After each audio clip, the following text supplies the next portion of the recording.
All right, cool. And we're back. Good Mm-hmm. times. Gonna hang out, find out a little bit about Sarah Beth. We've Hey. been following your Instagram and talking to Ellie Hiller about you for a long time. Yeah, I'm so Um, excited to be here. Yes, yeah, we're so this is excited to have awesome. you. Yeah. What can I say? 9-time what semifinals, Well, in the day regionals. it was regionals. So from the time regionals really started to through 2018, I went to regionals every year. Okay. Hmm. Amazing. What was that like? Indie or age group or? Individual. Hmm. Oh my Yeah. gosh, Amazing. Yeah. Congrats. Thank you. that is Thank you. amazing. Yeah, I was And really knocking on the door almost every single year, barely missing out on the games almost every year until 2017. I herniated my back 3 weeks before regionals, and it was like the best I was feeling. And that was the year I was actually training with Ellie. I was going down to Birmingham, which is like 2 hours away from where I live, and I was training at her gym and with all the people there, and herniated my back that year. But so and then the next year I really just wanted to make it back after surgery, and so was passionate about making it back to regionals. And then I just realized while I was there I was having like a blast, and like I knew I wasn't in contention, but I just knew I needed to like make a switch to weightlifting to try to give like Tokyo like a run at the Tokyo Olympics. But anyway, we can we yeah, can we can start from the yeah, beginning. yeah. No, USA Olympic Yeah. weightlifting team. Mhm. And you have 3 babies under 4 years old. The Yes. newest one is 3 months old. Yes. And so you're Busy. yeah. Busy, very Busy. busy. Yes. Busy.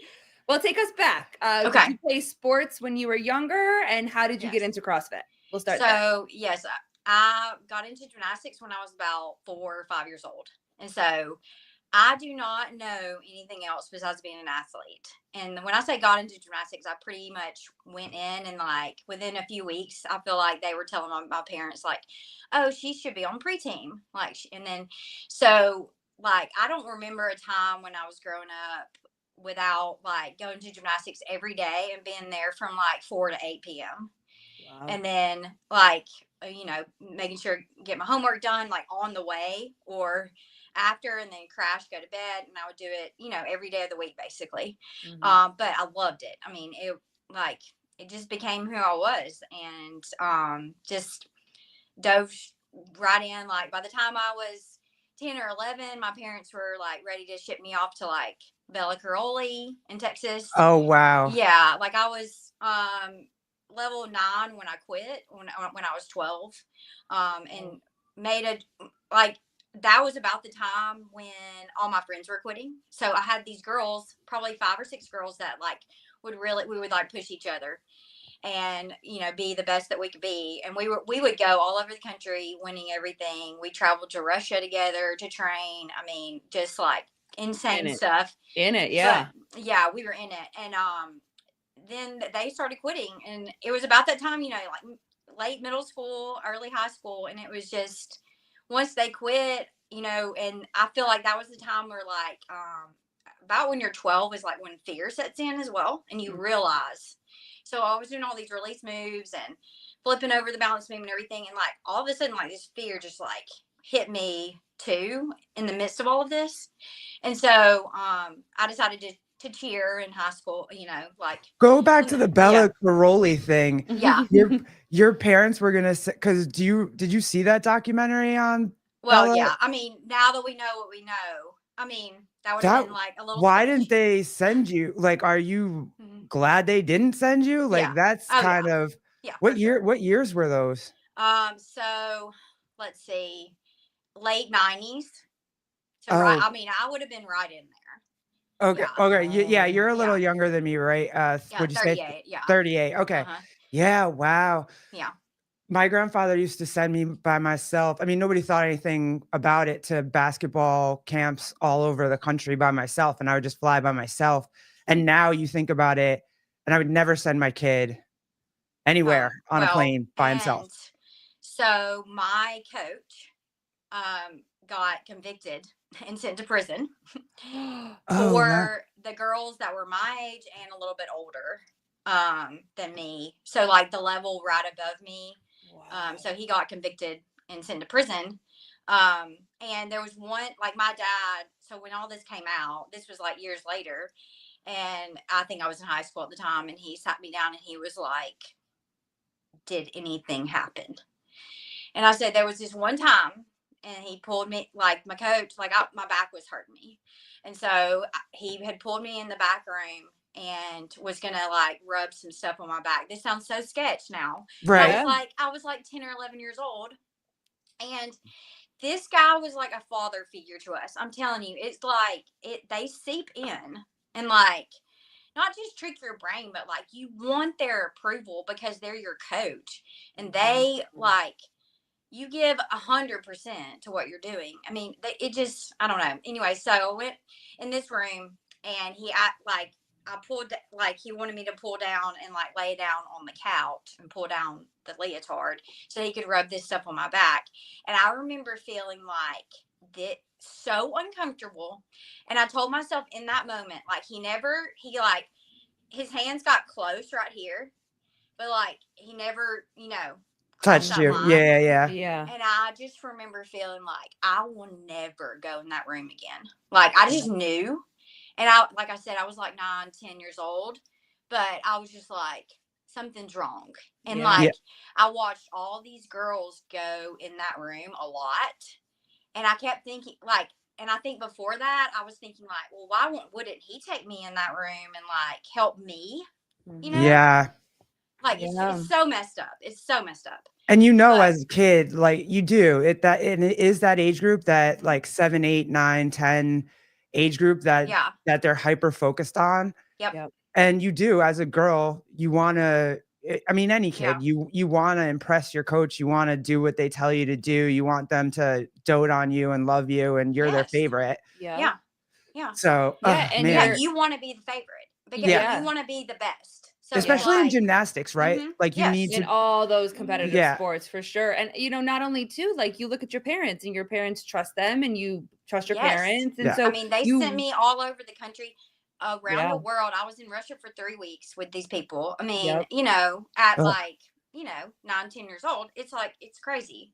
So, but yeah, I mean, I just knew like something's not right. And then 3 or 4 years later, You the found older out. girls actually hire a lawyer and it comes out that he was actually molesting them. Wow. And taking advantage of them. So, and then like our competitive gym in Birmingham, which is 2 hours away, like that we always kind of competed with in the state, it came out that their head coach, same thing. Yeah. So like when all this came out with what's his name? Bella Crowley. Well, and that one. the Like other guy. Nasser. Yeah. I was like, I'm not surprised, but I was surprised at how like the parents sat in the room and watch these like maneuvers happen. I was like, what? Like all in the sake of like, oh, this is going to make them feel better, this is going to make them perform better. Like, what? No, you're not inserting anything inside of my child. Okay? No like, and much less your hand. Okay. It's so amazing how they got away with it. Oh, like so Joe Paterno too. Like Oh, it's just so for so long. Yes, it's like there's so generations. sad. It makes me, because like that one story will sit with me forever. And I thought my dad was gonna like go and murder him if I would have said anything. And like, I mean, thank goodness for my father, but like, and I've talked to my husband too. Like, he's like, I'd be in prison if it's one of our daughters, like for sure. So you have 2 girls, 1 boy. Yes. Okay. All right. Okay. Yeah, and so I could just tell like my dad was gonna like run through a brick wall if like if I would have said anything that day. But I told him exactly what had happened that one time, and I was like, he said, I just said I will never go. Would never go in that room again. And I knew like something's not right. Yeah. How long did you wait before you said anything to your parents? I mean, it was before, like, until it came out. I never told them because I don't feel like I put it together. Yeah. Like I didn't think And I anything think about that it? that's Kind the of. bigger I think that's the Mhm. bigger conversation because you don't like it's almost like your brain cannot process what just happened, especially with someone that you trust and you have grown up with and he's your coach and all you want to do is do the right thing by him and do everything that he says because you trust that he's trying to get you to be the best version of yourself. And I feel like that's a lot of what happens in these situations is your brain cannot process what is going on, but your body already does. And Yeah. that's usually when you start to feel it more. You're like, where is this coming from? Because you can feel it in your body, but the body mind connection takes so long to get there. And I also Yes. believe that that's why a lot of women, because we're just talking about like women's gymnastics and whatever experience, but I think that's why a lot of women don't say anything. Oh yeah. They wait. Yeah. They either wait so long to say something or they never say anything because they can't even process what happened. So when you get bombarded with all these questions, well, why didn't you say anything? And blah, blah, blah. And you're like, because I can't even still process what happened. Right. Yeah. It's really sad and unfortunate. And like, I pray and pray that, at the time when my daughters are growing up, like at that time that I can have the words to, tell them like, it is not okay in these situations, like Yep. mommy, Your daddy body, need to be with you, yeah, your body, like Colleen said, your body figures it out before your brain does. Like when you went in Yes, that room, your body knew you were uncomfortable. Yep. You started to sweat, shake a little bit, like, Yes. Yes. and Mhm. so, geez, yeah, Megan, the most common offenders are the ones you are the most close to and trust. That's what makes it easier to do. Yeah. Oh yeah.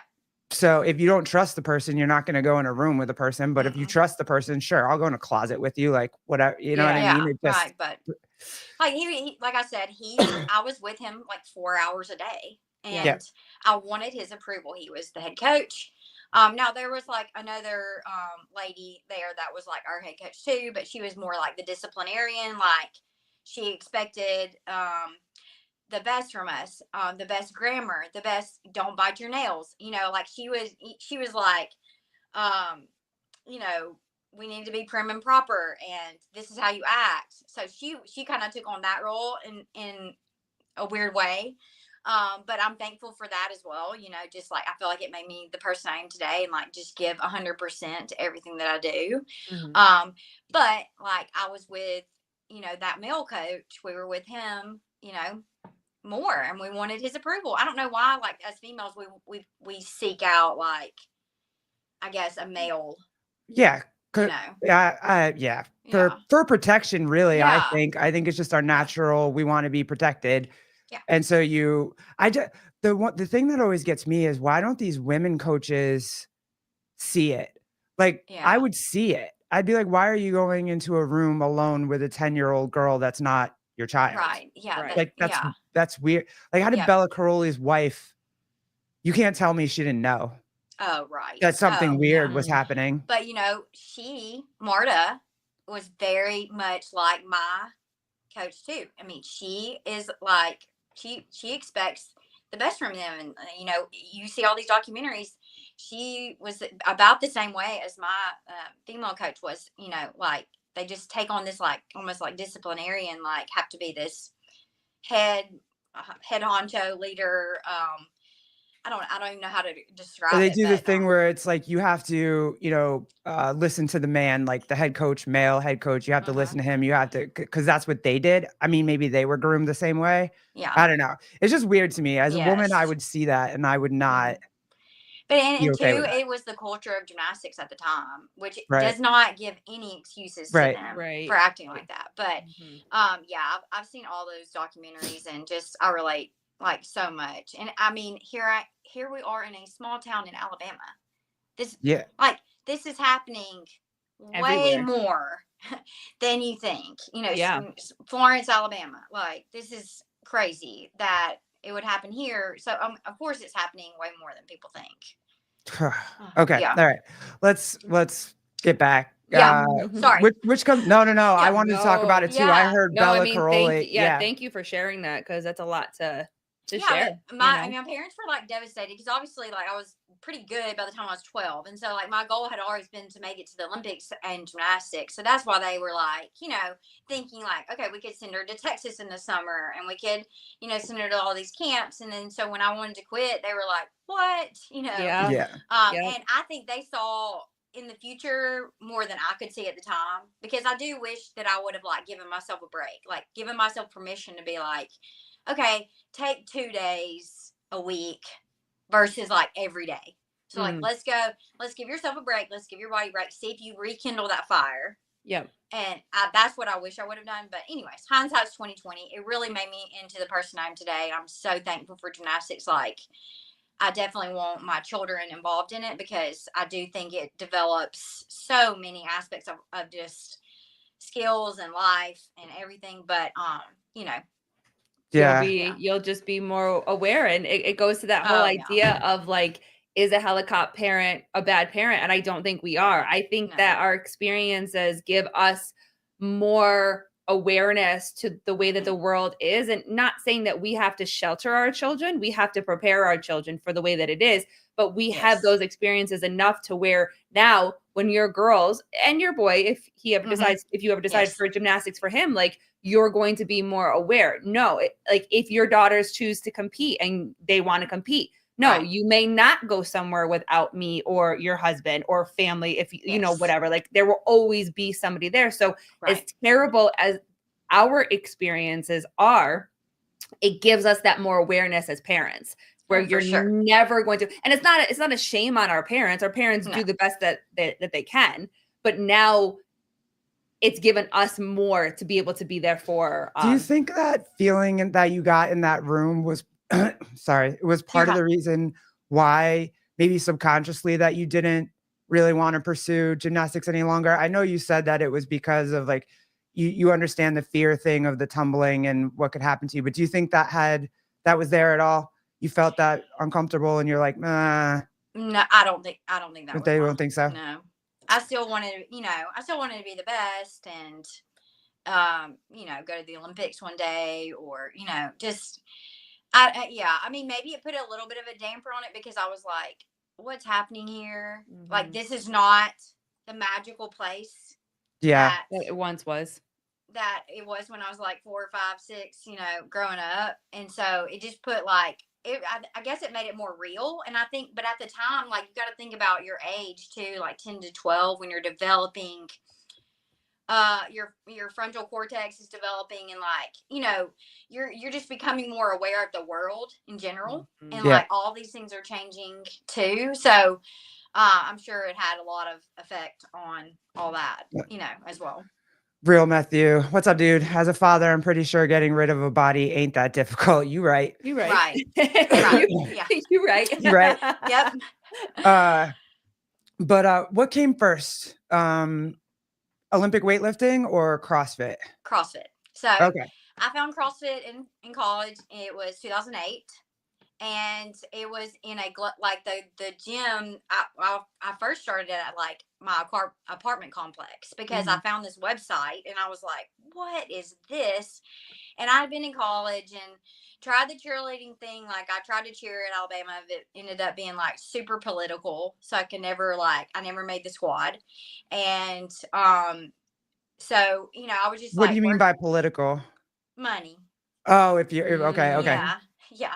There'll be these girls that would like, you have to have like a standing tuck, full, all these things. And they would have it for tryouts. And then like a week later, they wouldn't have it. And then I would hear like, oh, their parents donated a certain amount of money to, anyways.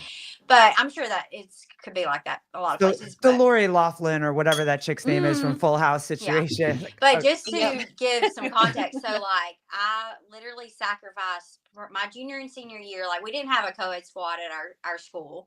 So my junior and senior year, I traveled 2.5 hours every Sunday to work out to train with the guys on the cheerleading squad. So like I could learn how to co-ed stunt. Because I was the best at my high school, but like I needed to have that co-ed experience. So I sacrificed every Sunday. My mom like bless her heart, in the midst of three other children, that she's driving with me down to Tuscaloosa every Sunday. And this just shows you like the dedication that I had to like making that squad. Mm-hmm. And so it was devastating, obviously, when I didn't make it. But then ended up 2 years later, found CrossFit, and it was at like the only place down there was in a Globo gym, and I could not afford to like join the gym and the CrossFit gym, which was like 2 separate fees. So I would just show up and like look at what they were doing and do it in the Globo gym. Smart. Yep. Yeah, in the Globo gym part. Yeah. And then fast forward like a year later, so one of the coaches was like, "Hey, you're pretty good at this. Like you should train for the CrossFit Games." And I was like, "What are you talking about?" So he shows me this video, and I'm pretty sure it was like part of like Every Second Counts or something like that. So, and it was probably behind the scenes. So I was like, "This is amazing. Yes, this is right up my alley." Okay, and so I probably started doing 2-a-days from then on. Yep. And just and then we competed. The next year was sectionals. There was you could show up to Huntsville, Alabama, to the sectional, and that's where Rich Froning was there. Oh, how old are you now? How old are you? 38. So we're the same. No. How old are you at the time that you're doing this? Oh goodness. 25? 20. No, Okay. no, more like 28. 21, 22. Oh, okay. Yeah, because I've Yeah. been doing it, a long time. And so we showed up there, and I think I placed 6th at the sectional, and the top 15 went to the regional Oh in Jacksonville. gosh.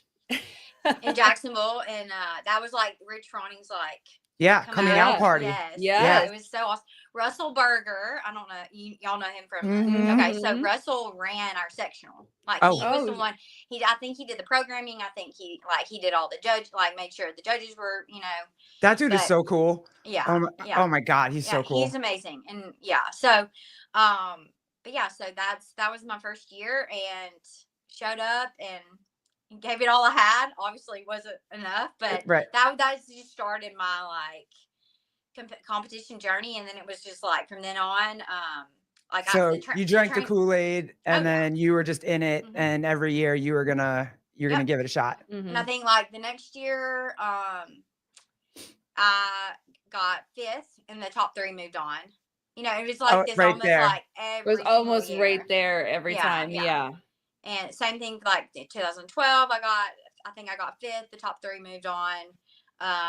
Just little mistakes here and there. And then 2012 is also when I discovered like Olympic weightlifting. So I started competing in that. Like I just had these random coaches like be like, "You're really like you move really well. Like you should just do Olympic weightlifting, and for your size." So I'm like 130, 135 when I compete. So how tall are you? 5'1". Oh God, peanuts! Yeah. All you peanuts. Yes. So hey Fergie, what's up, dude? But yeah, they were like, "You'd be really good at Olympic weightlifting." So I just started doing like the American Open and Nationals every year, and that was like, and I would be like on the podium, not even. I mean, like I loved it because I do love lifting.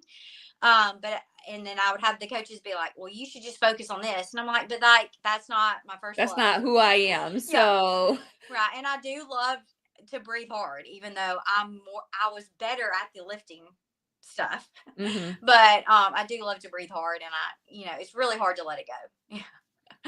But yeah, so neither one of them ever took over the other one. Like you always competed. You didn't stop competing in CrossFit to start competing in Olympic lifting. They always complemented each other, and like there was sometimes like so nationals always was coincided with no, you can just keep talking. Yeah, I want them to see. For sure. Nationals coincided always like around regionals time, so that was like a little tricky, like travel wise. But like I don't know, I just loved both, and like really had to just like taper and make sure my training was like on point for regionals. So, but yeah, it's crazy. And yeah, and then in let's see. So I would do all that every year. I would say 2013 was a bad year only because I was a nurse, and so I was working nights. So I came out of nursing school Like, and they And were no like, babies yet, right? no, No babies. I was and gonna say she's competing in CrossFit, she's competing in Yeah. Olympic lifting, no. and she's a nurse. No. This is crazy. Yes, That's so and that's the amazing. thing. I was like working 7 to 7. So the 2013 year was rough because like I came out of like nursing orientation in the ICU, and they were like, "Hey, you're flipping to nights tomorrow night," and I was like, "What?" Like I'm just not a night owl, and so for a year I did nights. And I would say, like, I saw like a decrease in every single one of my lifts. Like, I saw, just like recovery, everything. It was terrible. And then the next year, grid popped up. Okay. And so I was like, this is my opportunity. And I kept thinking, like, how can I make money? Like, other than nursing, like, how can I sustain my life? Like, I know we'll probably get into like WFP or whatever. But like, I was just thinking, like, how can I make money? Like, it's not the athletes at the top. Athletes at the top are taken care of. They can make the money, but it's like these middle in between athletes that like we're starving and we're trying, like we're giving everything we've got and we're working jobs and and we're trying to break through to the top.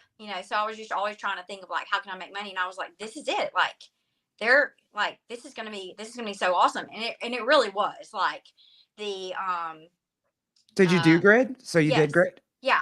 So got drafted to like Annie Thor's daughter, Matt Fraser, Elijah Muhammad, that team.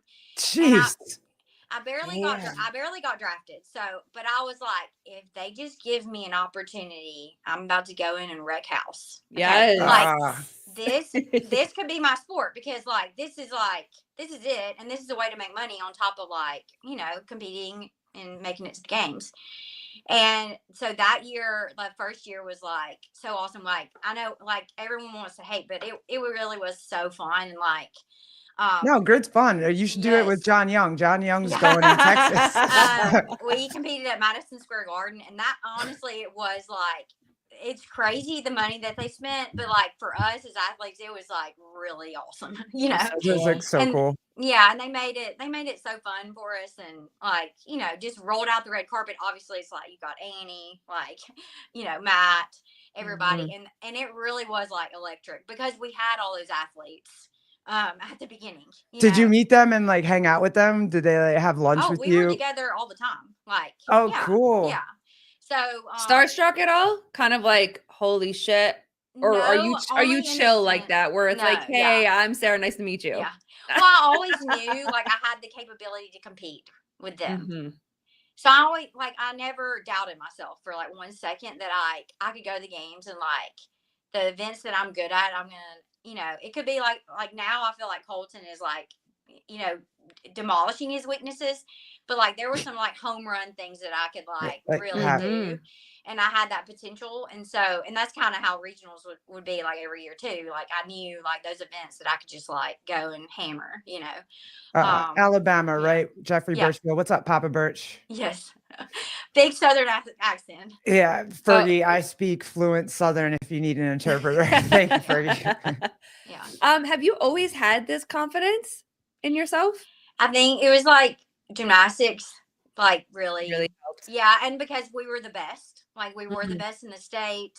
We would go and win state championships every year. And then like we were going around the country and we would win.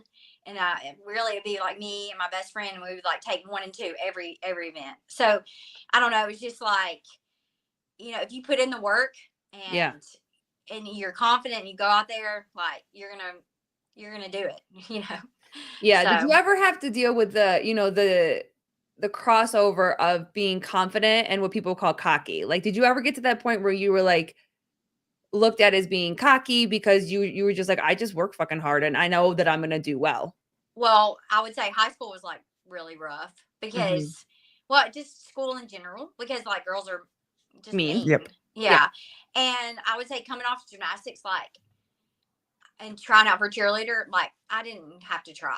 Like I like it just came to me, and it was just easy.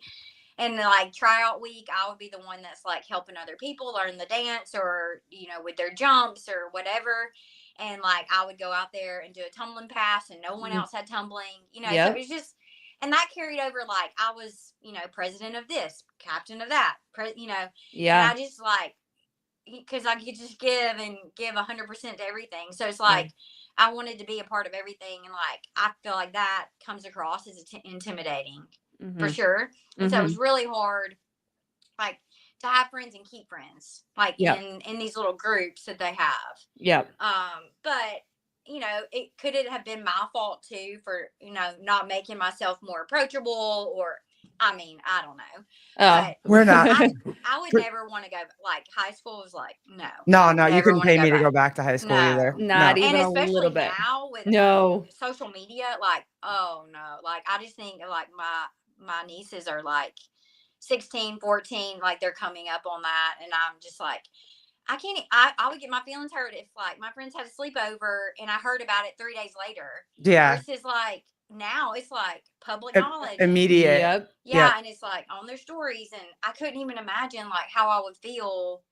Right now. Your brain is not supposed to like know all that at the time. I think like, it's like a no cell phone thing for Yeah. us Yes. right now. Yeah. Yes. But Us too. When do you get when do you just go full all into Team USA for Olympic weightlifting, and Right. CrossFit kind of takes a back seat, or Yeah, does it take a back so, seat? So we did grid for a few years, and that kind of like fizzled out, unfortunately, but that was like super fun. And then in 17, going through a divorce, Oh, okay. and 3 weeks before regionals, I herniate L4, L5. Ooh, L5, S1. L5. Okay. Yeah. And when I tell you, like, I could not sit in a chair. And I was away from home at the time when I did it at Ellie's gym. Yep. Training for regionals felt the best I ever had. It was the dumbbell year. So Oh, I yep. was doing all the events and like crushing it. And even like when it happened, like I had literally done a snatch complex at like 175 pounds. Like nothing. I stripped the bar to go do some front squats to like 125, go to power clean it, and it was like I felt it just yeah.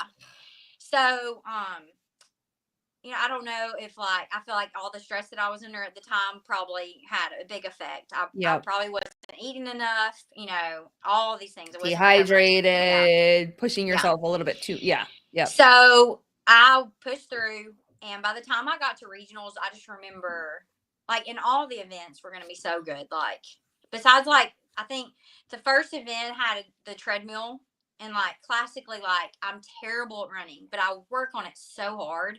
But there's never a treadmill. There was never at the time like a treadmill around me, and it's just like anything else. Like if you're going to train that treadmill, like you can get better at it, but you need to be on the treadmill, not like all the on time. the ground. Yeah. So like I just always hated like when the regionals pulled out the treadmills, because it's like I never got to showcase like You're getting running, better yeah. at running. But anyway, so that first event had a running portion, but then it was going to have like strict handstand push-ups from a deficit. Like all the things that I was good at. And so I was like, okay, it's fine. Just like coast on the run and like then push it. Yep. I remember stepping on the treadmill, and I couldn't use my right leg. Ugh. And I was like, oh no. Ugh. So I made it through the weekend, and I got home, got an MRI on Monday, and I was in surgery Tuesday. Because So you finished the whole weekend I finished with the weekend. Yeah. Oh, wow. And it was the year of the heavy kettlebell deadlifts. Deadlifts. Like, the sandbag cleans, like all this at the end. wow. Probably did more damage, but it's okay. Like, but I got back, and I didn't have a like foot drop, but like I couldn't do a heel raise on my right leg, and like obviously had some like severe deficits enough to where they were like, we need to do surgery now if you're gonna like, be able to walk. Yeah. Yeah. Okay, so this is like the reverse Matt Frazier story. Yeah, so like right. she hurts her back in CrossFit, comes back and goes to the Olympics and Olympic weightlifting. Why not? It's freaking amazing. Okay, go ahead. Yeah, so have surgery, and then surgeons like, you can be back lifting in 12 weeks. Like you could be probably back to a 90 to 100%. So I just took that as like, okay, like I'm doing this. I'm going to come back, and I knew like I wanted to come back to regionals. And so got on like a rehab plan, and, was just every day like I'm gonna rehab and I'm gonna get back. And it was right around 3 months. I was probably back lifting like to what, which was kind of scary, you know. Yeah. But I was back doing it and made it back to regionals the next year. And was so excited, wanted to give it my all, but knew like I wasn't fitness wise, like I wasn't going to make it. So,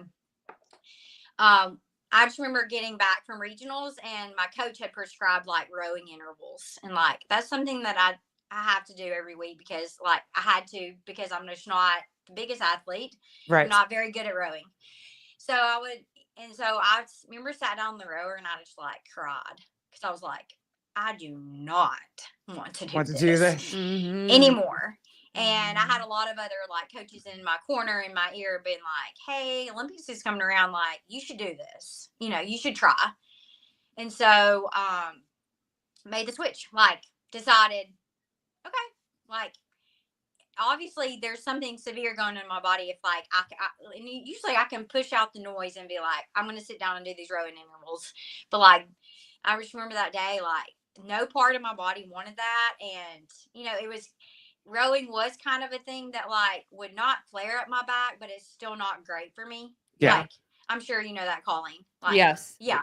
Yeah. It's still one thing that I can't sit down and do rowing intervals because like it will flare me up. Yeah. But yeah, I mean, I so, haven't gotten like an MRI or anything for it. But I love hearing that your doctor was like, you can get back there. yes. I hate those stories when you hear doctors that are like, well, just don't do anything.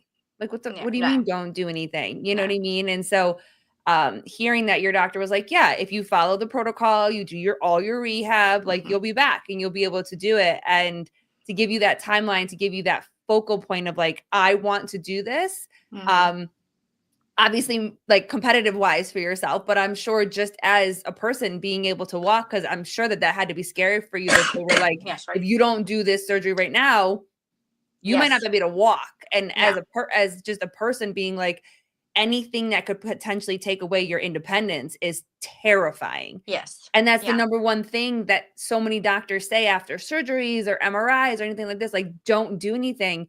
And The worst that's advice. so frustrating for me Yes. because I'm like, that is when we become dependent on other people. And that is when the decline actually happens. Yes. I don't know if you saw the interview that Sousa did with Kevin Ogar.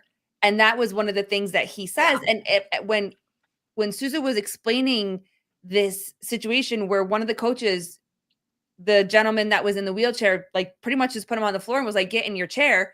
I was like, what do you mean you just left him in this? Because at first you're like, how could you do that?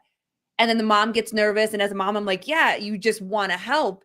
But he was like, if he cannot get in his chair by himself, he will always be dependent on somebody. Right. And that really just like solidified everything for me, because if you lose that, then you don't have any independence anymore. So hearing that your doctor was like, no, you're going to get there and you're going to be better than that. Like, I love hearing stories about that. Yeah. He was like, I mean, he kind of started following me on social media too and was like kind of following my journey. And I remember I went back to see him after I finally snatched 90 kilos like on the weightlifting stage, which is 200 pounds. Like it's like a big number. Yeah. And so when I got a picture of that and like he wanted it on his wall and like had me sign it, and That's awesome. So I was like, that is just it's great. He's a great surgeon. What year did you go? You said the Tokyo Olympics, right? What? Well, so I made the switch in 2018 to make a push for Tokyo. Yeah. And so I was probably like top 15. Oh, like cool. The top 4 females made it to the Olympics. So, and COVID hit and all this stuff too, but made the Pan American team, which I didn't get to go. It was like going to be in like Colombia or somewhere, and it's COVID.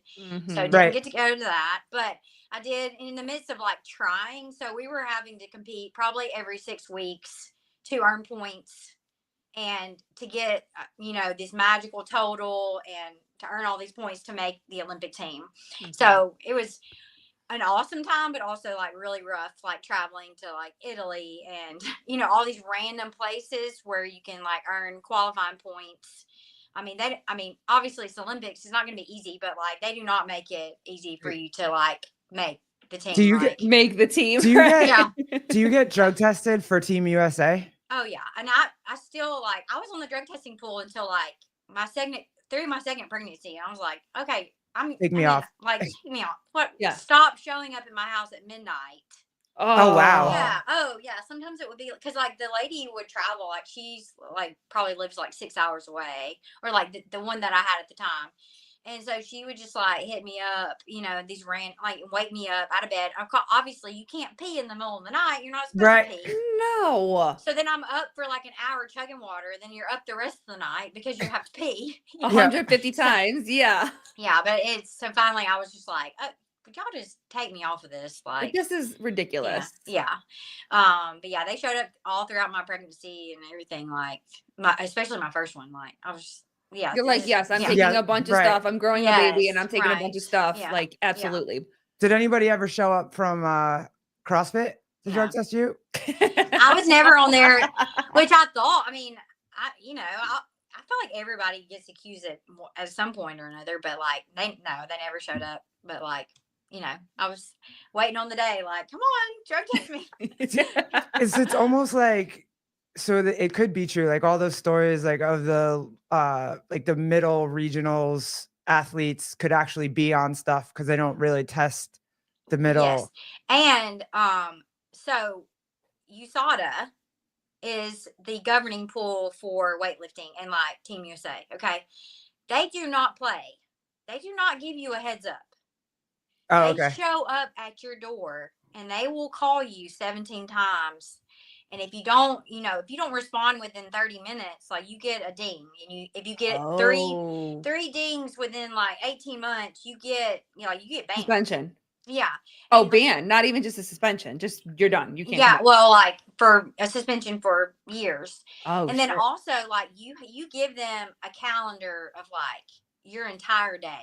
So like every single day you have like, so they could show up at your work, they could show up, anywhere. And if you're not where they say and you can't come and be, at that place within 15, I think it's maybe the cutoff's like 30 minutes, then you also get Gotcha. Wow. Yeah. Wow. Yeah. So they don't play. And like, I would hear about the CrossFit testing and then like people would get a call like 48 hours in advance. Hey, we're going to be here in 2 days. And you're like, what? That's not drug testing. Like, yeah. Right. So, but they do not play around. And like, they absolutely watch you pee. It is like, there is no messing around. There's no messing around with like your samples and, things like that. Like it's and then towards the end, they were doing like the blood test as well. So so they made that super easy now. And like, they'll just stick it on your arm, pull some blood, Yep. So it's like, Megan. Yeah. And I'm not saying that CrossFit testing is not like legit, but it was just, I would hear things too. And you're just like, they would get a heads up. Like, what's that? Yeah.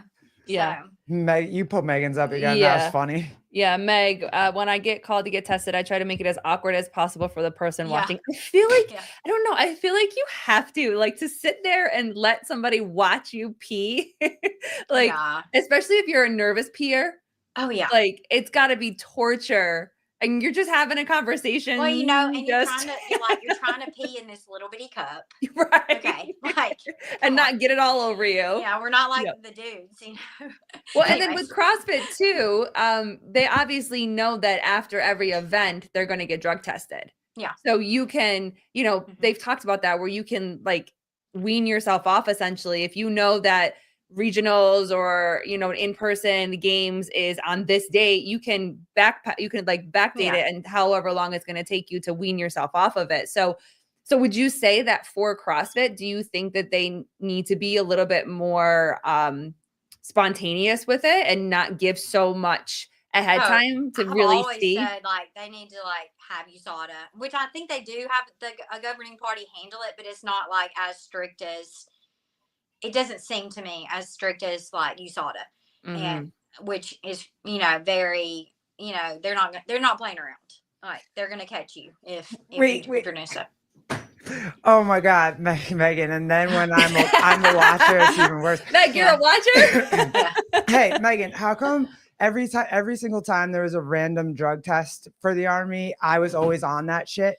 Like, yo, I know I'm 6 feet tall, but I'm not taking, this is just how big I am. It's not like I'm walking around with chest striations and like delts and shit. Like, Well, and two, so like in weightlifting, I feel like I would come in there like yoked, like Just from ready. CrossFit. Yup. Okay, ripped. so I'm like the biggest, like most jacked girl in our weight class. So I feel like I always had like I knew at every event I was going to be drug tested, like no matter what. Like they were going to pull me as soon as the event ended, and then they're going to show up, 5 or 6 times a year at my house to test me too. So yeah. That's You Hey, just knew.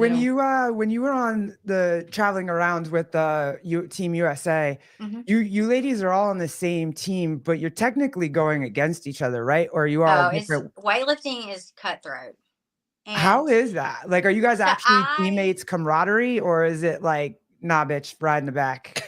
I would say it's getting a lot better because a lot of CrossFitters have infiltrated weightlifting. Oh, And okay. so it is getting like it's gotten, I mean, in the last 13 years, I guess that it's been around, like CrossFit has started to get involved.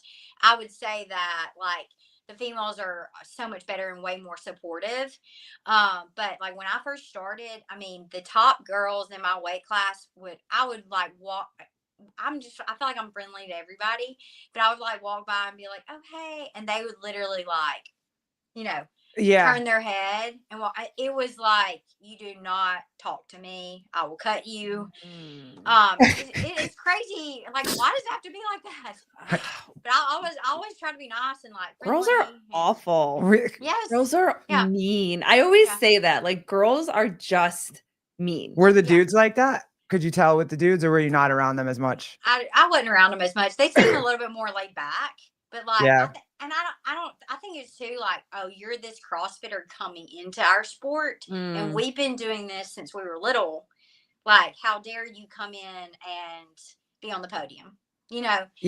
Your first try or Yep. whatever, or you're not even concentrating on this sport, and And you're here you performing are. better than Yeah. I am. Yeah. So I felt like it was a little bit of that, but it's gotten so much better. And I would say like, so Amy and Greg Everett, do y'all know them? Like Catalyst Athletics. Yeah, I've heard of Yes. them. Yeah, Yep. yeah, yeah. Okay. Yep. So I started under Amy once I decided to go full, all in. Oh, yes. Amy Everett. Yeah. Yes. Yeah, and they are like the best. And so we had a phenomenal women's team, and like still have a group chat to this day, and like they're so supportive and all that. But like shout out Greg and Amy, because they are probably best weightlifting content on social media for sure. Greg's page, Catalyst Athletics. Yeah, right here. She works with oh God, what's Maddie. her name? Yeah. Maddie. Yep, Maddie Maddie. Rogers Yep. coach. Yeah. Yep. Thanks, Papa Birch. You're on it.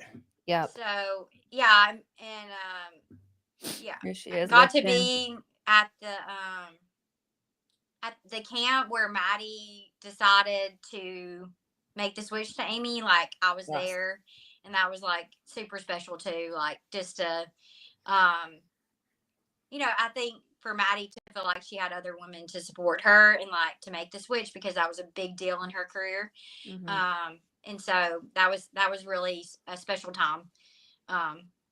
Out. You Like you when think she made as the women switch. get older, like when we do get into our 30s, our mid to late 30s, we kind of start to be like, all right, let me help these young girls out. For sure. Yeah.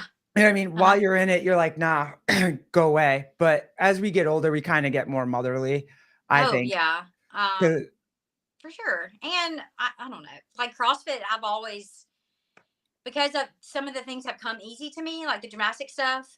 So I've always wanted to be helpful. Like I've done like gymnastic seminars for people, and was going to be on like CrossFit gymnastics seminar staff. So like with Jeff Tucker, actually did one of the seminars, but like that kind of like fizzled out. But like I've always wanted to help people like get better at XYZ, whether it's snatching and doing Olympic weightlifting clinics for people, or doing like, you know, Or maybe gymnastics type maybe it's stuff just for when we people. get married and have kids and we're off the market, and so now we no longer care about what's happening out There's there, that we're no like, competitive, "Okay, it's like fine. We like you now." Yeah. Okay. yeah. Yeah. Did Yeah, you feel it as cutthroat in CrossFit?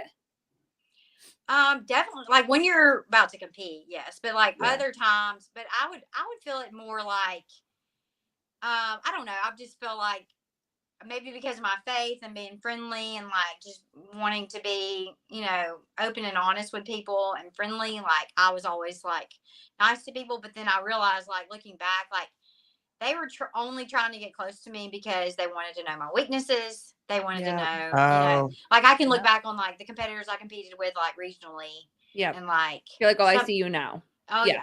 yeah, Yep. for sure. But whatever, like it is what it is. ooh, let me go back. I just thought of a question I meant to ask you at the Yeah. beginning, what we were talking about at the beginning. Did did it concern you at all when you started seeing some of the higher level teenage girls start having problems and getting away from the sport? And we've talked to a couple people about it where they had Yeah. managers, and managers were reaching out to them in their DMs, and it was like, I don't know. I was Yeah. kind of trying to put the dots together, and I'm thinking maybe that, do you know what I mean? Do you know, like, Yes. it's Yeah. I think it's too much. It's too yeah, much for them. Like the social media pressure today is like insane. Mhm. Like what like you're freaking 18 years old. Like go have fun. Just right. like this should be fun. And I'm like, go play sports. Go do other Mhm. things. Like, Mhm. just it's just too much with the social media pressure, I think. And then if you get a like a manager or an agent, like there's going to be more pressure too, to like post and be on social media more and do this and maybe be something that you're not, you know And you gotta figure like some of these girls have had these managers since they were, like, 15, Say 16, maybe even 17 years younger. old. Maybe even younger. yeah, Yeah. Like, where are your parents? that's creepy to me. I'm That's sorry, the and question. That's always Yeah. the question that we have. I'm sure there are managers and agents that are not Hmm. creepy. I'm And I sure that there I are. don't know any of these situations, Right. but Like, no, I no, just like you judgment. It's got just like where are your parents? Like, you got grown ass men in your DMs talking to you and not talking to the parents. I find that weird. Like, yeah, I'm not okay with that. Well, one of the things that, we talked to Dallin about was that for him, he didn't go right from the teens into the elites. Like it took him years to get there. yeah, He failed, tried again, failed, tried again, failed and tried again. And what we talk about with the women is there is not that gap. hmm, So many of these young teenagers are literally going from the teens and competing in the elites before they're even aged out of the teens. Yeah. right, And so my question that I've asked, other people is like, should there be a window where young girls cannot compete into the elites until they get to a certain age, just mentally wise, not talking about yeah, physically wise. Obviously, some of these girls are lifting very close to the top 1%. They're making it to the games. They're able to move these kind of weights. So it's not a physical thing, but it's Yeah. an emotional, mental immaturity that I think women or young girls are thrown into, and they're not ready for it because a big yeah. part of it is the social media. I've thought So- about it so much, and Yeah. like I feel like you could come at it from like 17 different angles, For yeah, sure. yeah, For sure. and like it's so hard to be like, oh well, you're the best, but you can't compete, Right. But like at the same time, like why are you spending 4, 5, 10 hours in the gym and why you're are you 16? moving? Why are you Yeah. moving? That's Yes. always my question. And Why also are Right? you too, moving? you're No. throwing a 17-year-old kid in with, and this is not their fault at all, but in with cutthroat something 20-year-old women. Yeah. You know what I mean? Yes. That it's almost like, your mom yelling at you or whatever, or the people that you're competing Yeah. against, it's Mhm. like, Yeah. holy, And I don't know the answer, and I've really thought about this too. Like even so like maybe 6 years younger than me. So generationally, they've always known social media. Yes. Yeah. Okay. And I didn't. So Facebook didn't exist. So I was like a freshman in college, 2005, like Yep. 2006. Okay. So I didn't. So thankful for that because like I can literally like throw it on my phone and like I don't care about social media. Like it just like I like to look Yeah. at it, but like okay, whatever. And Mhm. at one time, like I did feel an obligation to post a lot because of everything. But like they don't know anything other than social media. Right. Number one. Number two, their identity is tied up in that. Okay, Yeah. so they're seeing they've only known like fake.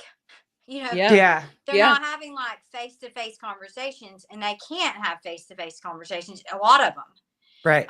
Even like there's a girl that I know, like anyway, she's like kind of gotten a following like locally on TikTok or whatever, but she's like 20, not 18, 19 years old. When people say like, oh, she's not like that in real life, and I was like, what? Like, what do you mean? Oh, she barely talks. Like she doesn't, Mhm. she won't have a conversation. So it's just like their identity is so wrapped up in like what I've got to be. So that's like a huge problem. It's just, Yeah, they can only have like yeah, minute long, 60-second long conversations because yeah, that's how long a TikTok is. Yeah. yeah. It's crazy. But I think that that is an underlying issue that like should definitely be explored. Like, I don't know. That just it gets my wheels turning. Makes me think like just Yeah. And I agree um with you. I don't know if there is an answer. Yeah. yeah, I don't think either. there is, because like you said, how do you tell a young girl that she's the best at what she's doing and she can't go compete? So I get it. There's not like a clear answer, but there's obviously a disconnect between the young boys being able to get into the elites and have a stronger mindset around it versus the girls. And I think it is just because you're not going to, like, the boys are not going to be able to lift 400 pounds until they work long enough to get to there. Whereas the Yes. girls, the weights that the girls are moving, the elite women are moving, these young girls that have been doing CrossFit for all this time, they can do that, or they're very close to it. Yeah. Yes. Much quicker. So Oh, yeah. I don't know if there is an answer. I just always wonder about like how that is, Yeah. and maybe it is this idea that, like you said, and we've said it before too, like, where are the parents? Maybe you don't sign these huge contracts, or you Right. do, but you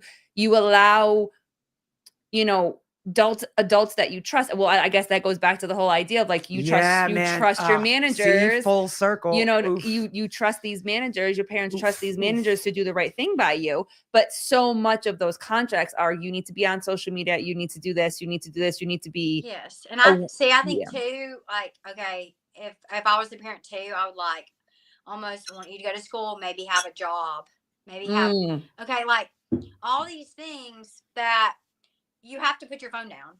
Like, you cannot be on your phone all day. Yeah. Because it is like, it is addicting when you post like a 200-pound lift and then you get all these likes. And it's like, Yep. or, these butt pics or whatever. Yeah, like, yeah. They're selling their soul, Yeah. and it's just like these constant dopamine hits. That it's all tied up together. And like, I don't know the answer, but like, I do know, like, maybe we should have some downtime and like where you can't pick up your phone. Maybe you have a job, maybe you, and I do like, as much as I hated like having nursing almost like take away from my training, at the same time, like I had to be on. Like there was no like thinking about my phone or anything while I was there, because I have to be like, patients' lives are in my hands. Yep. And so like you just, when you have a job or when you have like other responsibilities, it's just not, Less it's not likely. a thing. Yeah. Yeah. Well, a lot of these kids now are disillusioned, thinking that they're going to have, like, their job is going to be some kind of online influencer, and they don't even have to have a Right. job. They think they're going to Right. be a TikToker for the Mhm. rest of their life. And Or I mean, I know college is a whole thing too, but like going to college and Yeah. getting that degree, like putting in the work to do that and to get that degree, like, you've got to study, you've got to, put your phone down and be engaged, go to class, things like that. Like there are probably some benefits in that age range to actually being in college and not just taking online classes. Because you can literally, like these online classes, you can just sit there and scroll. Oh yeah. Yeah. Like actually going to class and being engaged, and I don't know the answer there as well. So, but it's definitely interesting. I feel for them because it's like part of me is like I don't understand that because like I can put social media down, but like I understand like they've grown up with it, so it's Yeah. like Yeah. it is like this addiction, and you've got to It's have getting it younger or and younger. I mean, some of these and like kids are young when these phones. yeah, and Yeah. I don't think that these managers or agents or whatever should be putting the pressure on these. Like if you get a sponsorship at 17, 18 years old, like maybe if you have an agent, like let them handle your social media as far as posting, which I know can get in the way. Like I'm not a huge fan of people that just post ads all the time, but Mhm. like that would like relieve some Yeah. stress, Yeah. you know, to where Mhm. they are making sure you're maintaining your contracts, Yeah. but without you having to physically, you know, interact or whatever. Or just be honest and say, like, hey, look, I'm struggling. Like, why can't we have a world where we're like, hey, mentally, I'm struggling? Because, like, Help me everybody out. is. Yeah. Like, everybody is going through something. Like, why do we feel like we have to isolate ourselves or, you know, not talk about these things? I Like, know. that's what I hate too. All these young girls, like, you know, it takes somebody like a year to come out with the fact that they were like really struggling versus Mhm. like, why don't we just like Say it. foster an Hey, environment where they can say it, you know, yeah. like Yeah. because we are struggling and they are going through things that like we didn't have to go through because they are dealing with social media and you know it's just it's a lot. Well, think about So it. I mean, we've all been there. How long did it take any of us to tell anything that happened to us? You know what I mean? Like, it's just, yes, we yeah. just, I don't know why that is that happens, but it's just like, you feel like you just can't tell anybody. I don't, Well, it's and like getting sucks. into motherhood, like there's so many times where like I have to remind myself, like God is with me, like you're not alone, Yeah. and That God, was big for me too, yeah, growing up. That was very yeah, big for me too. yeah, and I think we we used to live in communities where we had support, and Mhm. like mothers and grandmothers were all living in the same house, and we had wise women in the community, and we all fed off each other, and we all helped each other with the kids, and like I feel like there's so much isolation now, and then you're We seeing don't have Yeah. that. You know, you and no I were right, talking a little bit about yeah, it before we went live, and like, yeah, you know, we were talking about this with Bill yesterday about like, you know, mom groups and dad groups and stuff like that, but even in mom groups, like hmm you don't have that support. You know, when our son was diagnosed autistic, like finding an autistic community that we have around here, like we're already isolated. Our hmm son is already isolated because he is not on a more severe side of the spectrum. So hmm I don't know. I don't know if it's jealousy, sadness for their own kids or something like that, but like we are not good to our own, and that is the no, most disheartening part about all of this. And I'm also very grateful for this podcast because we've been able to foster a community, not next door. We hmm Most of you guys live very far away from us, but just being able to have open, honest conversations, and there is no judgment, and there is no I have to be um you know, beneath you so that you feel like you're doing better. And I just feel that I felt that growing up a lot, but I really felt that as a mom, like when I yeah, became a mom. Did you have yes, that same experience? yeah, like oh yeah, and my husband is the best. But like he's gone during the week, he's gone and like he needs to be on at Mhm. his chiropractor. So like he needs Oh, to be yeah. on and Yep. like handling he has a bunch of different businesses. And so it does feel like a 7 to 7 some days like Yeah. and like when you have, you know, one Three. even one child, Nope. I but mean, you much got less two or 3. Three. three. Like it was like daunting, like you're leaving me alone. Like Mhm. Yeah. and I have to like fend for myself. Like that was Yeah. a shock coming into motherhood. And I do think in our flesh, we tend to isolate and feel like we're alone. You can't do this. And like Yes. that is like our Yep. tendency. And I don't Yep. like I know that's just like literally from the devil. Like it is now. But I have to remind myself like what God says and it like even like my husband supports me so much and he's like the best. But like still in my head, some days I'm like, "Ugh, you're all alone. You're doing all this work, and you just want to have a pity party." Then I'm like, then God just reminds me, like, I'm with you. I'm with you. I see you. I Yeah. see you. I see what you're doing. I know you intimately, and I see like every little crumb you're picking up, or like when your child asks you the same question 10 times, or it's just like these little things. They get out the same toys, or like they've wrecked the house and you've already asked them to clean up, and it's just like all these little things. It's just, but thankfully God is like reminding me, like, I'm with you, I see you, and you're doing the Lord's work. Literally, I swear, babies. being a parent is the Lord's work. Like, it truly is. Being a mother, is really the Lord's work. Like, you definitely need the Lord with having kids. Yeah. Not sure if Sarah felt this too, but going from 2 to 3 was a bigger change and harder than going from 1 to 2. So for me, 1 to 2 was really bad because of my second pregnancy and birth. So I had in my first baby, got pregnant in 2020, and at the end, well, I was during COVID. Okay, so working out twice a day, lifting, loving life, feeling good, feeling great. Yep. Doing too much towards the end, re-herniate my back at 32 weeks. Okay. Yikes. Yeah, or like flare up my back. So I end up like flat at 32 weeks, which is not great for baby position and pushing them down and all that. Well, so I go from working out twice a day to nothing. So I lose like 10 pounds. Doctor freaks out. They start doing all these ultrasounds. And they found that I have low fluid. So they monitor it for a few weeks. But basically, I feel like I was tricked into a C-section at the end. They were like, wow. Fluid's low. Baby could die within 24 hours. Scares the shit out of you. You're like, and you're crap, like, okay, cut him out. Get him out. Yeah, That's it. Yep. As a mother, you're like, oh my gosh. Like, yes, of course. Yes. Like, get the baby out. Which I know now was like such a lie. Like, just. Yeah. And everything in me told me he was fine. Like, everything. Like, I just completely didn't trust that intuition, but they're telling you your baby's going to die. So you're like, okay. So we do a C-section. And immediately after, I'm like, this is not right. So I find all these birth podcasts and these, basically I have a huge awakening, and I'm red pilled during COVID because I'm also a nurse practitioner at this time. So I've worked through COVID in an internal medicine office with my dad, and because he's a physician. And so doctors, doctors, everybody, your husband's chiropractor, everybody's just helping others. Love it.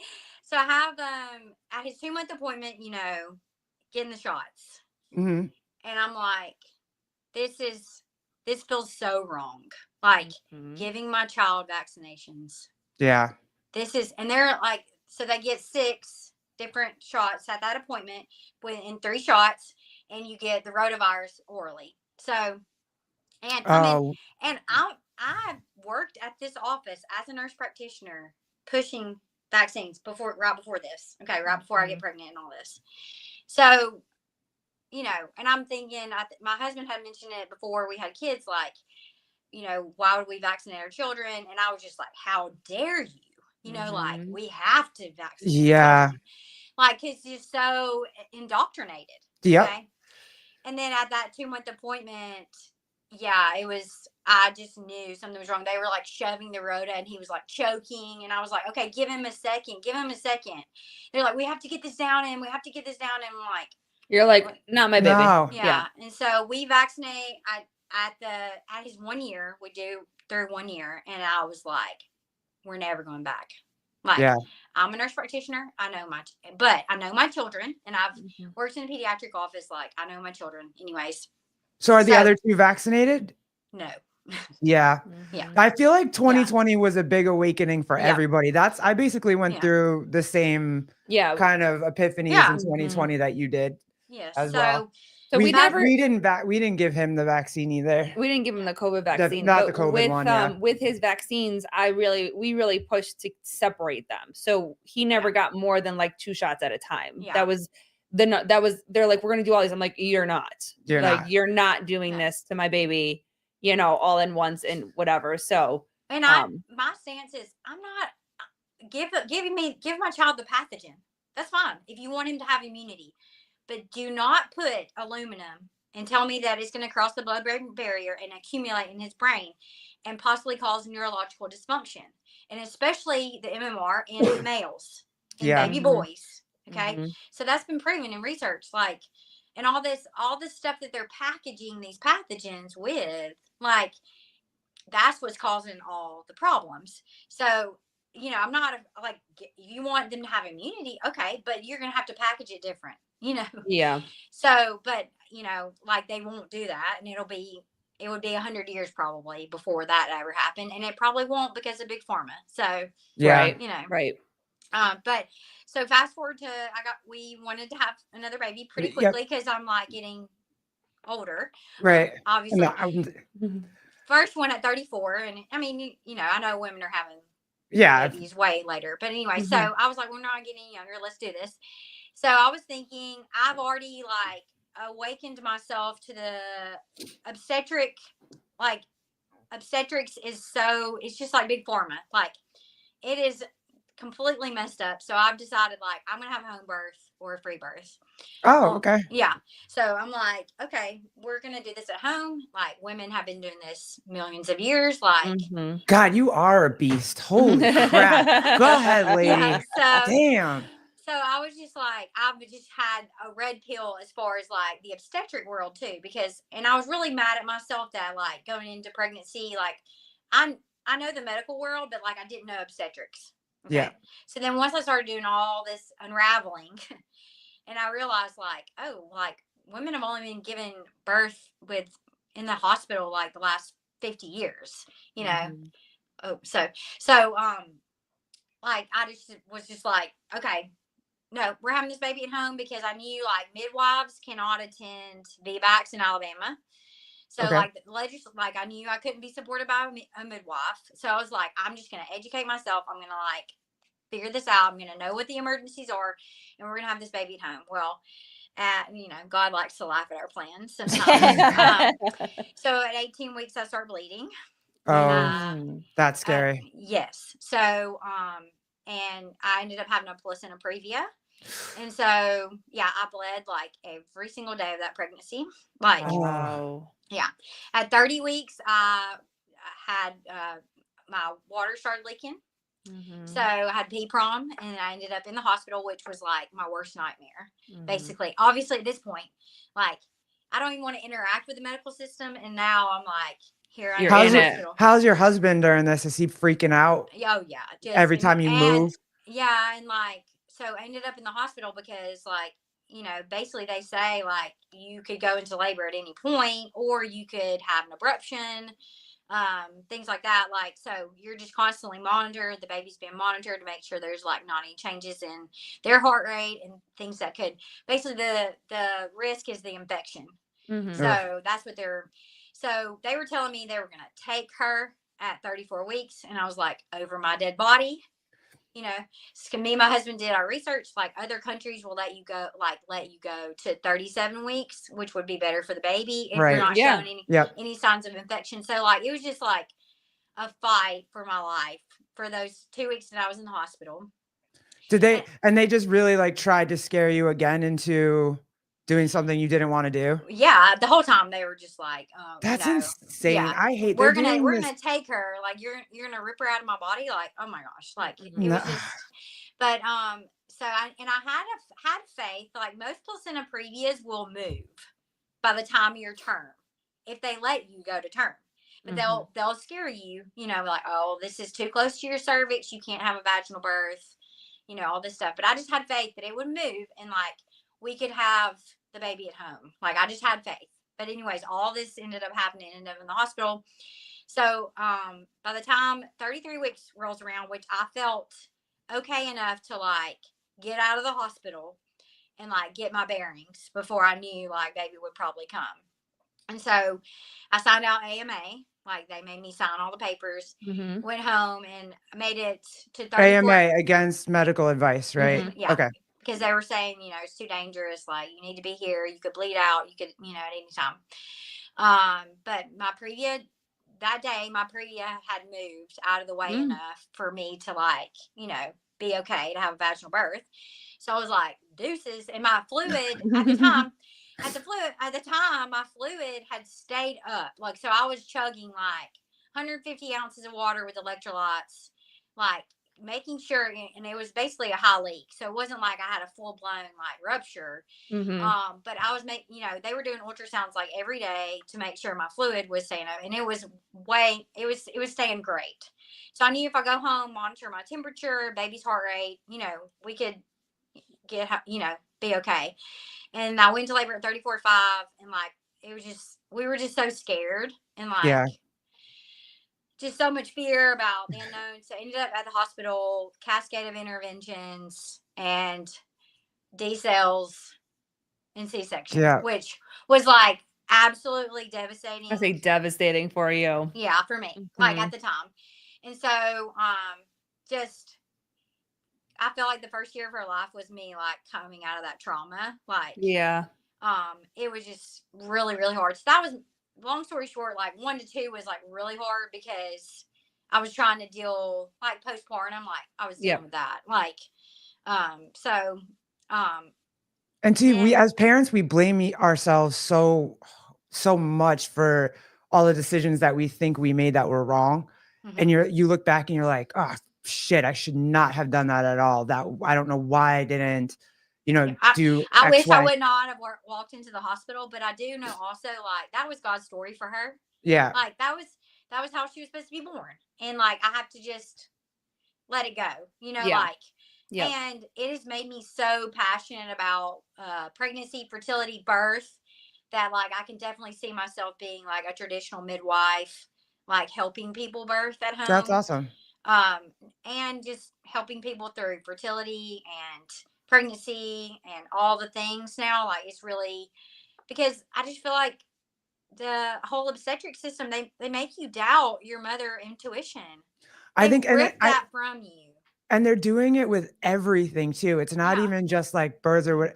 They use the fact that your kid could die to get you to do some crap that you don't want to do in the first place. And I mean, I don't want to go down the whole transgender thing again, but that is a really big thing that they say. You're going to either have an alive daughter or dead son. And it's how did we get there? Right. To that. Right. Yeah.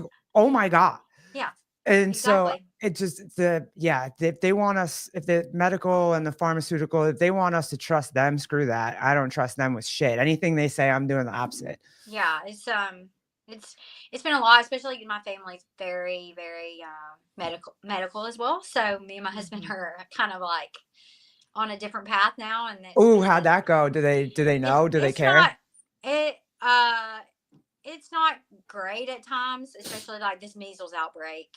Oh yeah. I heard a little bit about it, not a lot, but yeah. Yeah. So my dad just was, really wanting us to vaccinate your kids. Vaccinate, and especially during an outbreak, you're not necessarily supposed to vaccinate as well. So, but I just think, he's on a different timeline, and I have he is the best doctor, and he's hung the moon in my eyes, because he is the best dad. But we're just on a little bit of a different path, right now. It's a source of contention in our family as well. Do you come from a super liberal family, or does he just think that way because he's a doctor? He's a doctor. Yeah, my aunt's like that too. She's a physical therapist, and she just trusts everything that they say all the time. But she's not liberal. She's not really liberal. And I understand he has seen a lot too. I will say that. Okay. So there is that, you have to put yourself in their shoes, and he has seen a lot, and I understand that too. But I'm not going to live in fear. God has not given me a spirit of fear, and I'm not going to be ignorant either. But he's given me discernment, and he's given me my husband discernment for our children. And at the end of the day, he'll have what he has. My dad will have what he has to say, but he will say okay, I trust that y'all know again, they're best. your kids, right? Yeah. You exactly. again, if you want to vaccinate your kid, fine, vaccinate your kid. Right. Yeah. Yeah, but you know what I mean? And it's also tough for parents because, they're your parents and then they realize that you're also an adult and Yeah. you're a parent. And Yes, when we yeah. start making different decisions that they don't necessarily agree with, it's very difficult for them to be like, oh shit, like you're my child, but you're not a baby anymore. So Right. you kind of Yeah. have to, allow them to trust. Do they ever see us as adults though? I kind of don't think. I don't think so. No. Parents. Yeah, it's hard. My father still says things to me and I'm like, I don't think I'm going to do that, but thanks Right. for I Yes, yeah. appreciate you. And I struggle with that because I think I want his approval Oh yeah. so bad. Yeah. Like, and I yeah, it's a really hard dynamic. Like sometimes, so. This was super cool, girl. And you still got your youngest is and 3 months old. And I birthed my last baby here at the house. You did. Oh, you did? Oh, Okay. yes. Just me and my husband. And it was like Wow. the most like magical. That's the craziest thing you probably have ever done in your life, right? Yes, but at the same time, it felt so like normal. Oh my God. Okay. So your husband just cut the cord and you delivered the placenta and all that by yourself? Yes. Oh yeah. Oh my gosh, amazing. Yeah, I mean, but I knew if I engaged with the medical system, I would be cut open again. As soon as I walked into that hospital, I'm on a clock and I've just like completely woken up to all of that. And like, if we leave, like what I've learned is if you leave birth alone, it usually goes right. And if you tune into your body and your motherhood tuition, like it's going to go right, like usually. And God's going to lead you. Like he gave us this like motherly intuition for a reason. And so, yeah, I mean, there was obviously times I doubted like during pregnancy, like, oh my gosh, what's going to happen? But like, it was the best. And like, I would say if anybody is pregnant right now and you go into the hospital, it's an illusion of safety. It's really not.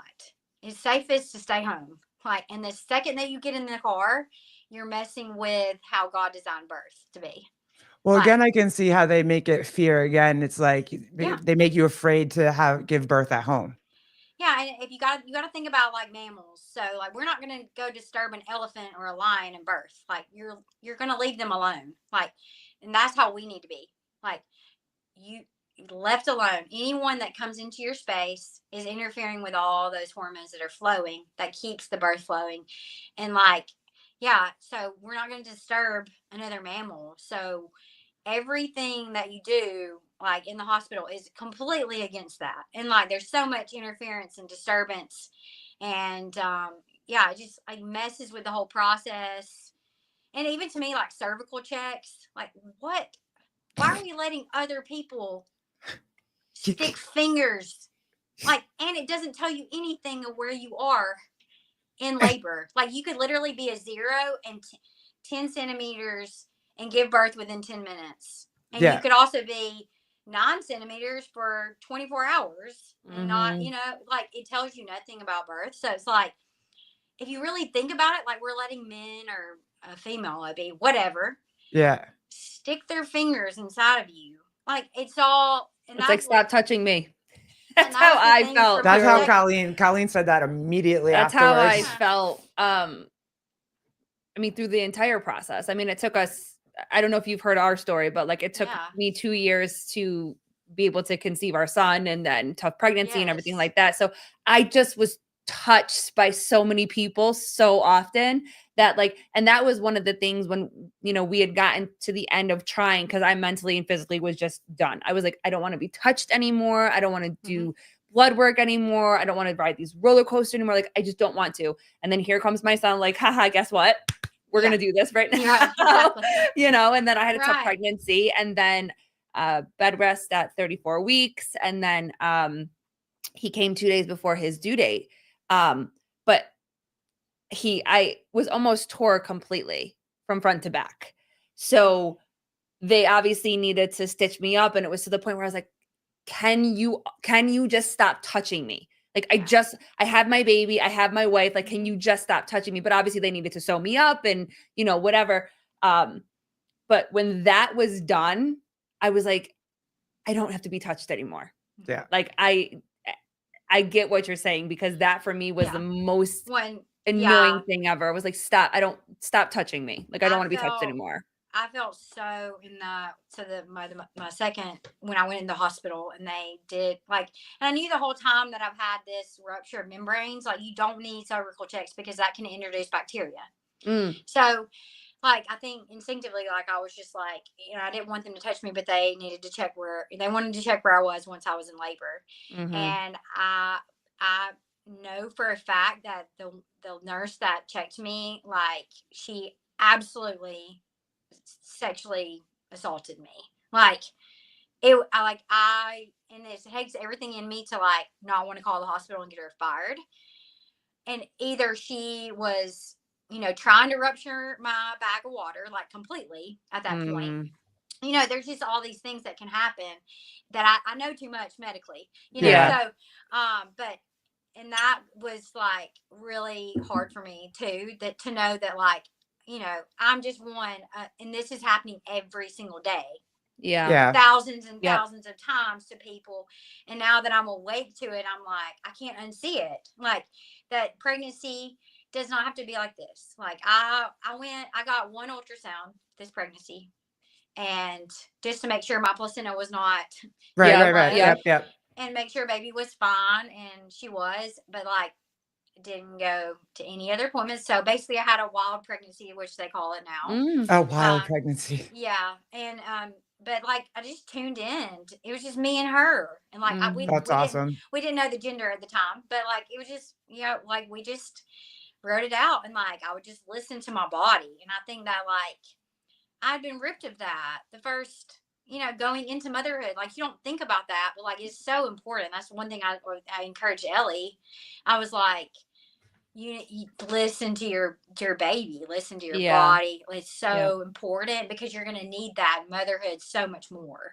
Yeah. And so, but, like, the birth was, like, just awesome. And it truly was, like, I swear how God intends birth to be, and not like all this interference. Machines and needles and touching and whatever. And it was just me and my husband and baby, and it was just like, that's a touching story. It Shut up, is. Jeremy. Yes. Like, and now it was the hardest thing I've ever done, for sure. Like, absolutely the hardest thing.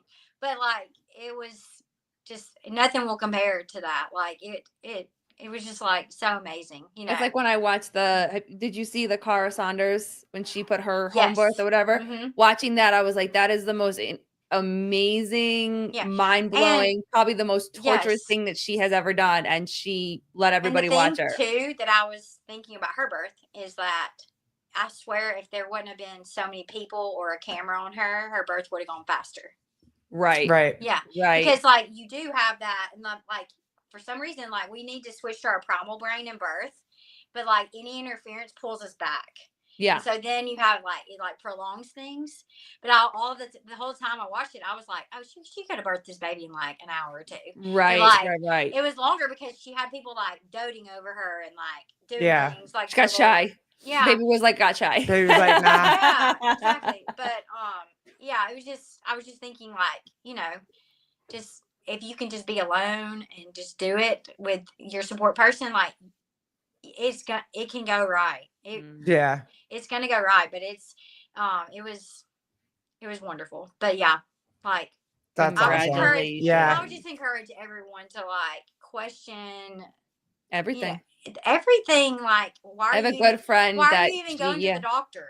Yeah. Literally. She had to fight with the doctors a lot. She had 2 miscarriages, and they told her that she would have to have one more miscarriage before they ever intervene, blood work, gut test, anything like that. And she was like, well, I'm not having that, because my goal is to not have another miscarriage. And she is constantly fighting with the medical team, the OB team, and all this type of stuff. And, she's very much an advocate of that too, is that we're all shouting about women's health, but we don't actually know much about women's health. We're not taught about it. We're not taught about our periods. We're not taught about the side effects of birth control. She was on birth control for 20 plus years. She had a synthetic period for 25 years because she was on birth control. And what they do is they prescribe birth control to you the minute you break out in acne, your cramps are too difficult, all these type of things. They don't offer any sort of, and I'm not saying that you have to go, like, back to the earth, but, like, there's no conversation of more holistic trying to No, subside all those my things. first OB appointment, I was 19 and she put me on birth control. Yep. And I was like, okay, like It was just, I it's didn't just know. something that it's just something Yeah. that girls do, Yeah. but Yeah. they don't teach you. And then they don't No. teach you about pregnancy, and they don't teach you about, you know, conception. And some of us like are not lucky like that. It's going to take you a long time, but they don't actually want to get to the root cause. And that was always my frustration with my OGBs when we were going through our insemination process or whatever, is that like, okay, we're just going to try the next time.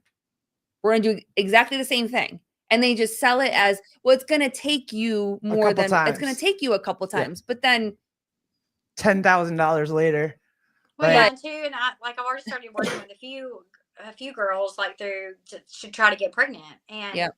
like you're sold this lie, like you know, if you have sex, you're gonna get pregnant, and then so when you get off birth, they've been on birth control, and then now they're off, and they're like, I'm gonna get pregnant, and then And it's a while, and then yeah, I'm like supporting them and being like, no, this doesn't just, you know, one and done. randomly happen. Yeah. It doesn't Yeah. like.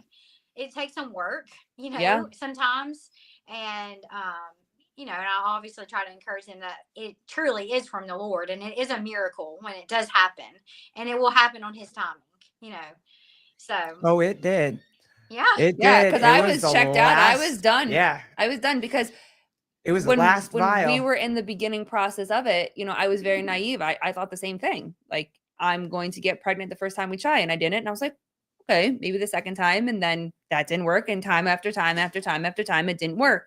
And very early on in our try, she was like, because she was there obviously every high, every low, every high, every low. And she's like, would you be okay if it was just us and some dogs? And I felt the same way, kind of like how you responded to your husband at those, like, how could you even say that? But it was more because like I was already doubting my body, and now she's doubting my body. Like my body is failing, not just me now, but it's failing both of us. Like she doesn't believe that my body's actually And that going is to be not able. what I was trying to say Right. at all. I would just Yeah. didn't want to see her in pain anymore. Right. Like the emotional pain of the no every single month. Yeah, no, it's like, And then we and got to I the end. haven't even had much trouble getting pregnant, but like those months that I did have a no, like I tough. can't imagine going through it over and over again. Like I'm just Years. I'm thankful that I haven't, but like I'm starting to work with, you know, some women, and it is like it's almost devastating for me too. Yeah. Like I can't even imagine what they're feeling.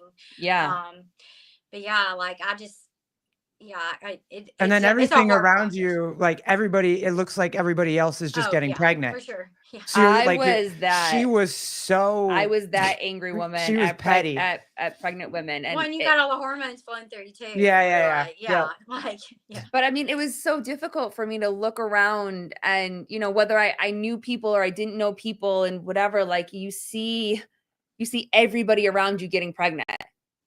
Yeah. Everybody around you. And it's just like, I was like, get off your phone. I Get was off. that angry woman. Yeah. Cause I was like, what the fuck? Like, what do you mean that you deserve to get pregnant and I don't get right? Like, what did I do that I don't deserve this? Like, Yes. and so I would see all of these, and then like people I went to high school with that, you know, you still follow on Facebook, but you haven't talked to in 10 years, you know, they're all getting pregnant easily. They all just got married and now they're getting pregnant. And I'm like, I've been trying this for, you know, a year and a half and I'm not pregnant yet. And so we got to the end of trying, because I was like, I'm done. And I said to her, I was like, you know what? I think I'll be good. I need a break, first off. And I don't know what that looks like. I don't know if it's next month, couple months, years, whatever. I said, but I also think I'm to the point now that if we don't have kids, like I'm happy just being you and me and some dogs. And God said, nope. And we had one more vial left. And I said, well, I'll go through the process because we've already paid for it. So we got one left.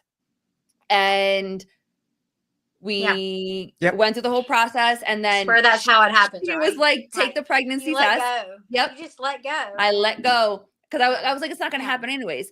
Took a pregnancy test on our anniversary, our wedding anniversary. I'm like, we'll just take it so that we can go out. I can drink myself to bed and we can just keep it moving.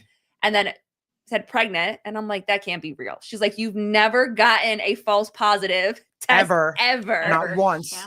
And then I didn't believe it until I got my blood work done. And then the minute the blood work came back and said that we were pregnant, and then I was out. I was so sick. And then that was it. And then then G was like, Mom, I'm here. You've been asking for this. I'm here now. Let's go.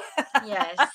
Yes. And he's honestly the best He's thing cool. that we Very have cool. ever done together. Yes. He's awesome. Yes. He Mhm. seems like it. Yeah. He's such I a hope I get to meet him one day. Are you going to the CrossFit Games? Probably not. Oh man, She's gonna shoot those Not with 3 these kids. This guy Yeah. full of kids right now, and Mhm. yeah, I'm struggling to even get back to my CrossFit affiliate, which like I have a gym in my garage, so I'm out there doing it. But like I've been going to Friday Night Lights, and like I missed my 3:30 class so bad. Like I was going throughout my pregnancy, and then I've been struggling to like get back. But yeah, I getting out of the house right now is like it's tough. It's tough, right? Yeah. Yep. 87 bags and diapers and all the things. Garrett said that the other day. She was like, because we went out to eat, and when, of course, you see all these babies and stuff like that. She's like, I'm kind of glad we don't have to pack 6 bags to go 3 out for the now. baby and 1 for. I was like, yeah, absolutely, absolutely. It's just us. But gosh, such a blessing though too. At the same time, like that's just like the full of motherhood. All like, of it was the worth hardest it. thing, Yep. But the best thing ever. Yeah, So, it's all worth it. It was super cool. All worth it. All right, lady. I know that your nap time gotta go is get babies. about- Go get those Yeah. babies. Yeah. Yep. Go get this those was babies. really cool. We'll have to do it again. You have you have lived a life, girl. There's Yes, so there's many so many places. more things I want to talk to you about. Yeah. I was like, where are we going with this today? I wonder. I Because don't. we I have, didn't know. like so many different directions, but like there's so much to talk about. Like I mean, Yes. we You didn't even said get, so We didn't even many. get to the open or anything. No, I know. There's so Yeah. much to talk about. Yeah. So We'll have to do it again because there That'd were be so great. many strings I wanted to pull, but it was like Yeah, we're let's gonna do it. be here for 4 hours, and there's No, like no right. way. and our babies say no. Yeah. Like I'm surprised that our son hasn't come Come in in yet. here. Usually it's No, about same, 90 yeah. minutes. So Yeah, exactly. all right, Well, thank girls. y'all so So much. good to talk to hang you. out for 2 seconds Yep. to say goodbye. Thank you guys, Bye, guys. everybody who was in here. We appreciate y'all. Thank you. Deuces. We'll see you next Bye. time. Bye bye.